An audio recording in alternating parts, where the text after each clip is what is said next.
What's up? Idaho 4. In my last video, someone had the audacity to call me dumb because when I went over the Linda Lane footage at 250 or 244, when you see one of the perpetrators get out of his car and rack his gun, someone called me an idiot because that was not the sound of someone racking a gun. That was the sound of someone at the apartments next door doing laundry in the laundry room, and that sound was someone putting quarters in the machine and making the ka-chunk sound at 3 o'clock in the morning or 3:44 in the morning. You see the kind of reasoning the people who believe Brian Koberger is guilty have? Zero. Zero reasoning. Most of them are imbeciles, and the rest of them are just uninformed. And they don't have time to pay attention to stuff, and they hear a story on the news and, well, okay, that sounds legit. And then they go about their day.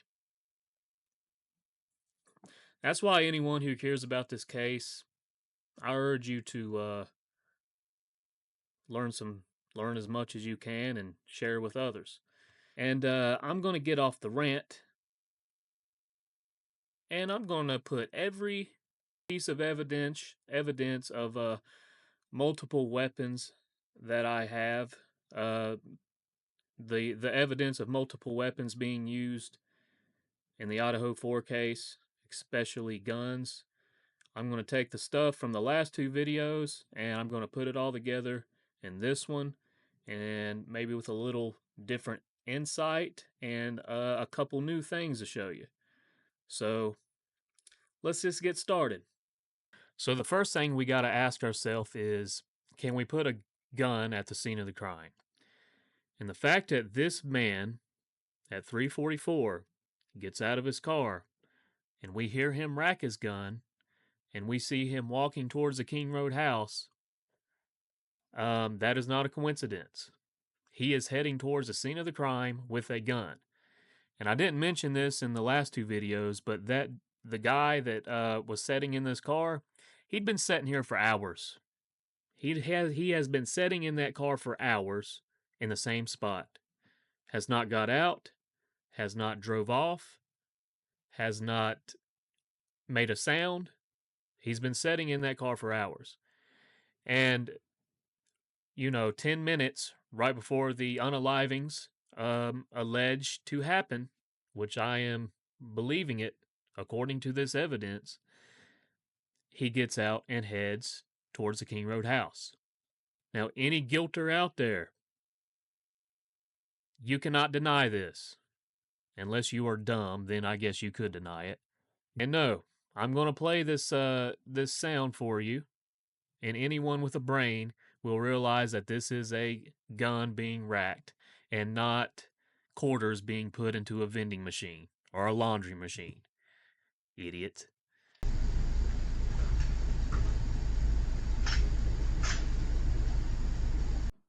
Now at 3:50:32, you're going to hear him leave his car, and you'll hear him walking, and you'll see him walking towards the King Road house. Just follow the cursor of my mouse.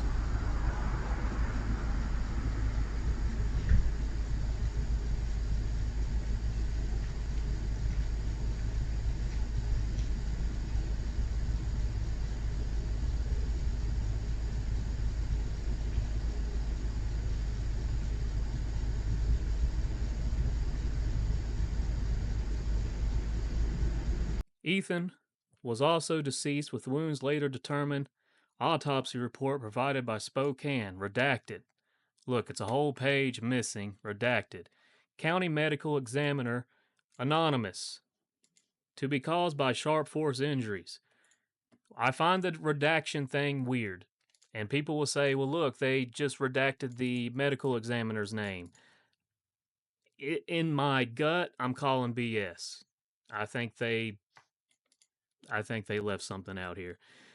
But I don't know. I can't prove it. But what I can tell you is that, yes, the autopsy is redacted because we've never seen an autopsy for any of the victims. All 4 of them are technically redacted. So there's that.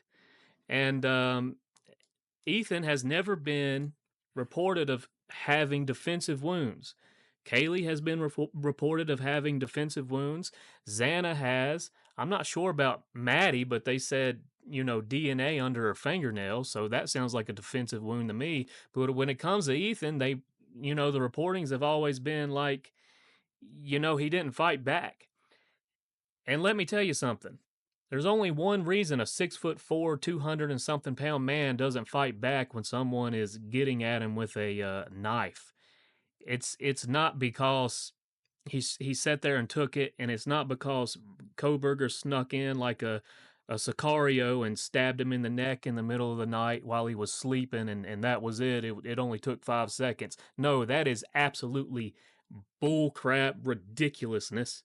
It's because when a person like that doesn't have defensive wounds, it's because they were shot 99% of the time. That's the only way. It was either that or it's a scenario where you have a couple guys holding him down and one doing something else to him. It's illogical. It's a logical fallacy for Ethan not to have defensive wounds when you have Brian Koberger coming at you with a K-bar. It does not make sense, and it ain't going to fly. And I also found this to be interesting. Anyone who follows this case closely also knows that December 15th is the day they got on to Kopaka and Koberger, so that's a neat little coincidence too. Now we're going to talk about this one more time. Approximately 4:17 a.m., a camera at 1112 King Road picked up audio of what sounded like a struggle coming from off camera. The security camera is less than 50 feet from Kernodle's bedroom. The struggle lasted less than 1 minute, and unintelligible sounds can be heard on the camera. There has also been reportings of the loud thud. And I listened to the 1112 security camera for almost half an hour to an hour today. And actually, it's not a loud thud. It's 4. It's 4 thuds. And I've heard some drunk turkey guy said, he said, well, I think that was Ethan or Xana falling out of the bed and, it made a thud. Well, no, it's actually 4 separate thuds at a very fast, rapid pace. So I don't think Ethan got into the bed and fell out and then got back in the bed, fell out over and over 4 times. I can't think of a scenario where 4 separate thuds happen at a rapid pace like that inside that house. And also, the dog barking, that is Murphy. And when we're going to actually play the audio here in a second, and I want y'all to listen very closely. I'm going to play the full thing and listen to the differences between the sounds coming from inside the house and outside the house. When Murphy starts barking, you can hear an echo. Listen carefully. You will hear the very last bark Murphy gives off. You can hear it kind of echo throughout the neighborhood, just the slightest, in my opinion.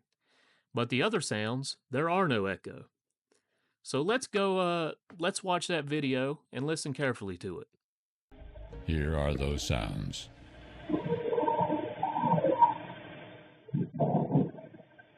A dog began to bark, as if something was wrong.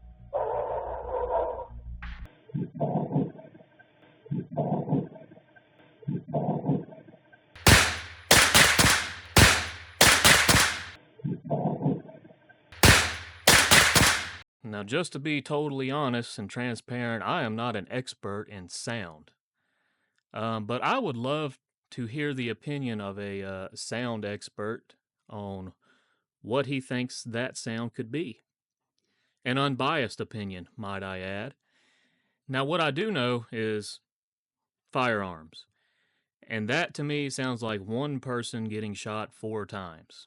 That's my speculation because those are very rapid shots. They're fast shots. If those are shots, then that is one person getting shot 4 times, in my opinion.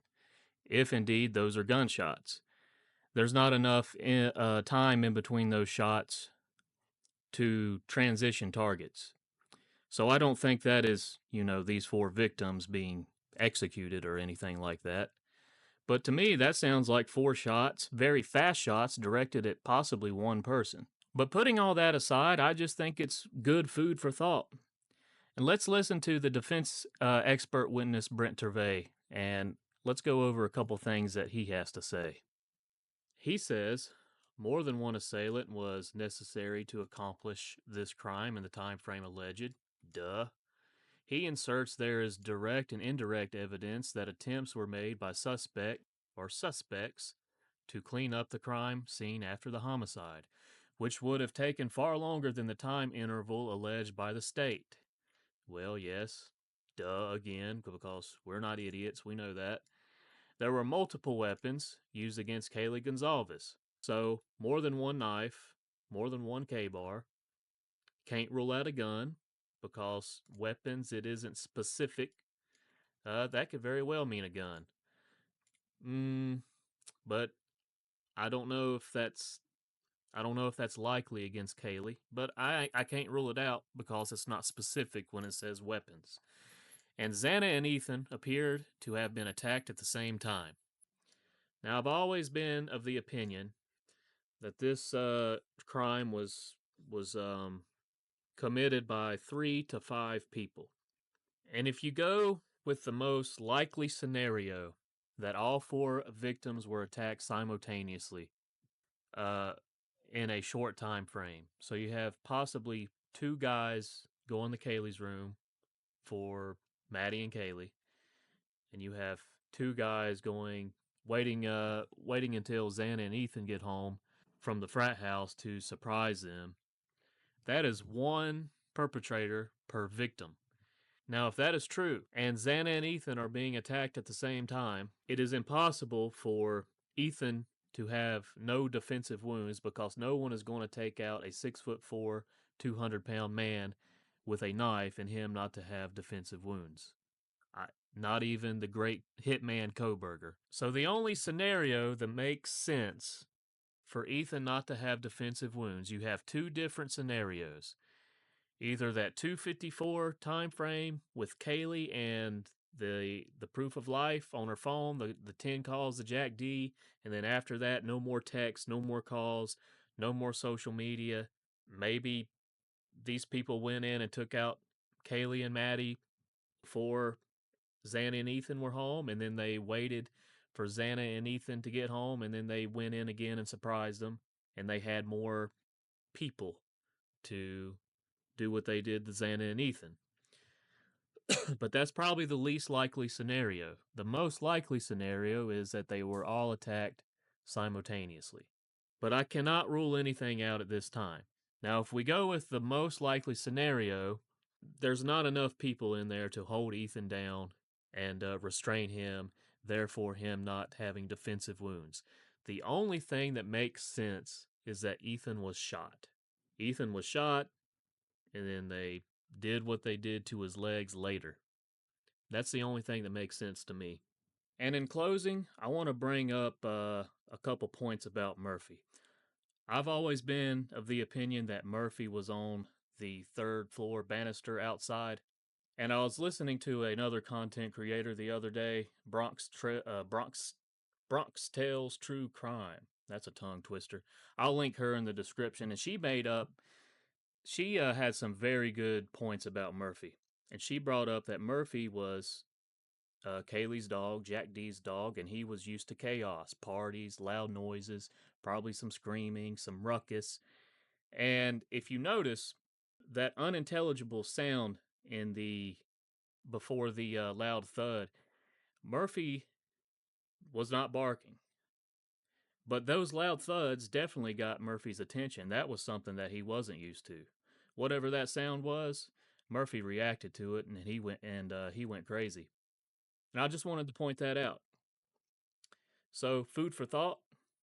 I like to get on here and combine, stuff I've seen from other YouTube creators and opinions from other people and throw my two cents in, and that's all I'm doing here. I'm trying to just make sense of this whole thing that we've been lied to for 2+ years now.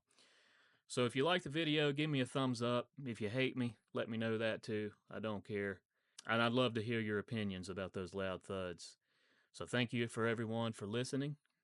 Have a good one.